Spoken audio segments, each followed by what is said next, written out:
장애인 문화복지신문 제513호 제2면 기사입니다. 경기도의회 정경자 의원, 남양주 보훈 장애인 일자리 다문화 연계 현장 동행하며 지속 방안 논의. 경기도의회 정경자 의원, 국민의힘, 은 지난 1월 30일, 금, 월남 전참전자회 남양주지회와 남양주시가족센터 이주 여성을 대상으로 빈누리 장애인 보호작업장, 원장 윤혜숙, 과 내일을 여는 멋진 여성 남양주지회, 회장 권경순, 가 주관에 진행한 민간 기부 물품 배분 행사에 참석해 관계기관 간 협력 과정을 함께했다.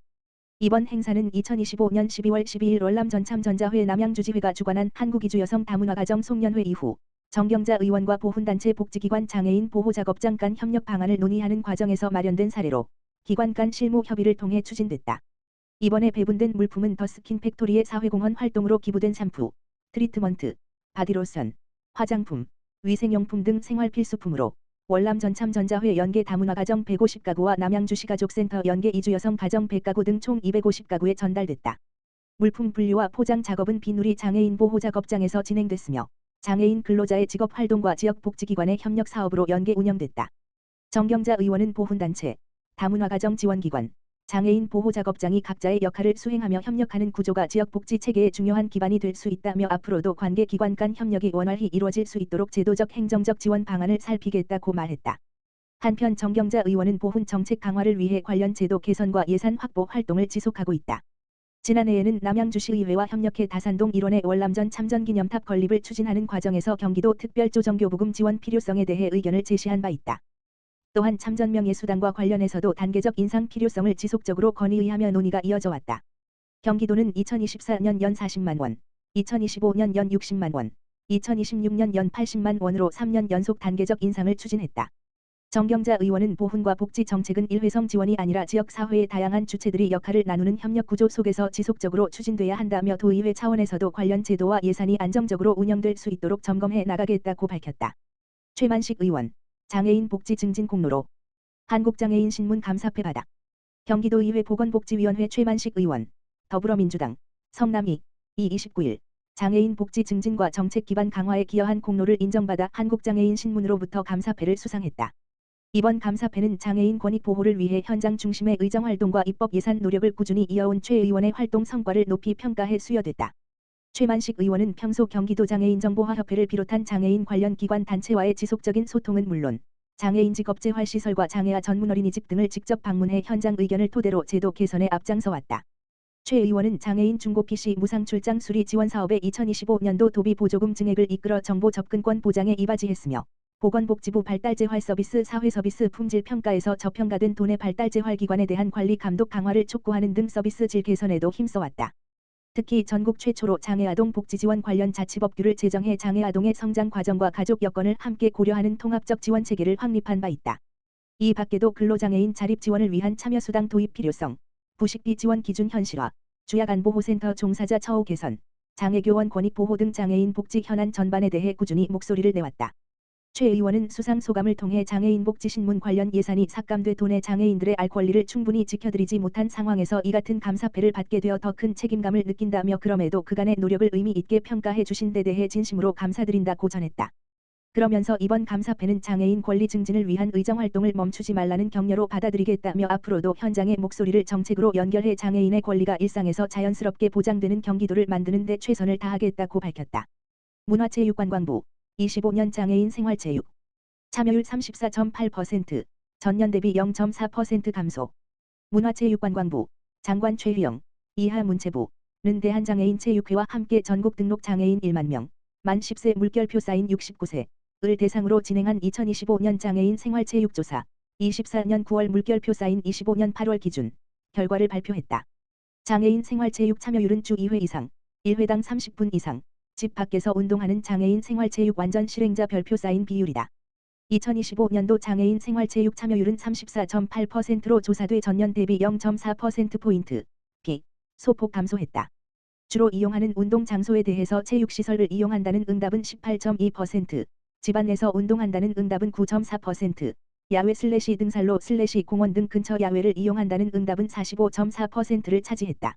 체육시설을 이용한 응답자를 대상으로 이유를 조사한 결과 거리가 가까워서라는 응답이 38.2%로 가장 많았고 다음으로 시설 이용료가 무료 또는 저렴해서 22.8%, 전문적인 체육시설이 있어서 17.5% 순으로 조사됐다.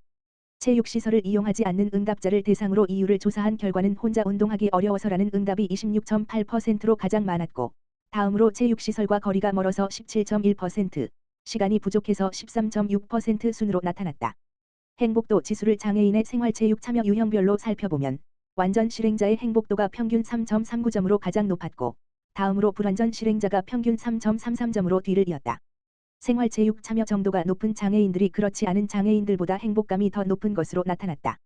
평소 운동할 때 가장 지원받고 싶은 사항이 무엇인지 조사한 결과 비용 지원을 희망하는 목소리가 34.7%로 가장 높았다. 이어 장애인용 운동용품 및 장비 15.5%, 장애인 생활체육 프로그램 15%, 체육시설의 장애인 편의 시설 12.8%, 장애인 생활체육지도 9.1%의 순으로 조사됐다. 또한 생활권 주변에서 앞으로 이용하고 싶은 체육시설에 대해 공공체육시설 통합시설의 응답이 33.7%로 가장 높게 조사됐는데, 이는 전년 대비 4.9%포인트 증가한 수준이다. 문체부는 장애인의 생활체육 참여율을 높이기 위해 2026년에도 기반 시설과 비용, 생활체육 프로그램 등을 지원한다. 먼저 장애인과 비장애인이 모두 이용할 수 있는 사회통합형 체육시설인 반다비 체육센터 건립 지원 금액을 개소당 전년 대비 10억 원 증액한다. 전국 만 5세 물결표 쌓인 69세 등록장애인 25,900명을 대상으로 장애인 스포츠 강좌 이용권을 지원하고 가맹시설 확대에도 힘쓸 계획이다. 장애인의 건강 유지 및 체력 향상 측정을 위한 장애인 체력인증센터를 운영, 전국 17개 시도 하고 다양한 장애인 생활체육 프로그램을 지원하는 등 장애인 생활체육 활성화 정책을 지속 추진한다. 중증장애인 등 취약채무자, 특별면책 대상 확대, 채무원금 기준 5천만 원까지 상향, 기초생활수급자와 중증장애인 등 한계 취약채무자의 상환 부담을 덜어주기 위한 청산형 채무조정 제도가 확대된다. 금융위원회는 오는 1월 30일부터 신용회복위원회, 이하 신복위, 가 운영하는 취약채무자 특별면책 제도의 지원 대상 채무원금 기준을 기존 1,500만 원에서 5천만 원으로 상향한다고 밝혔다. 이번 조치는 지난 2025년 10월 23일 열린 서민금융채무조정 현장 간담회에서 제기된 건의사항에 대한 후속 조치다. 당시 현장 상담원들은 총 채무원금이 1,500만 원을 초과하는 취약채무자의 경우 상환 능력이 매우 낮음에도 제도 이용이 제한돼 사각지대가 발생하고 있다고 지적한 바 있다. 이에 금융위원회는 기초수급자, 중증장애인 등 경제활동에 제약이 큰 취약계층의 신속한 재기를 지원하기 위해 제도 개선을 추진했다.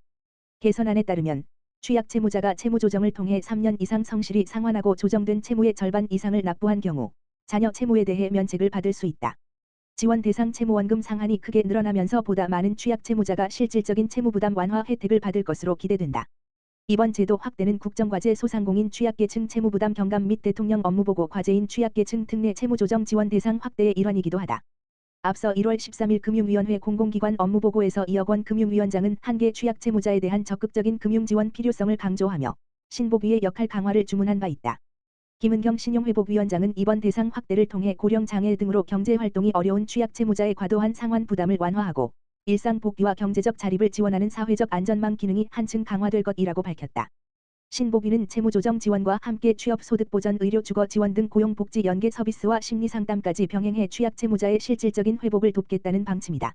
금융위원회와 신복위는 앞으로도 현장의 목소리를 반영해 제도 사각지대를 지속 점검하고 실효성 있는 지원책을 마련할 계획이다.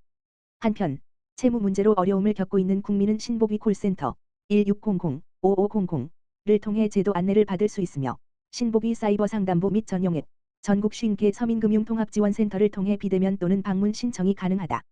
경기도 장애인 체육회 도장애인 체전 참가 요강 확정.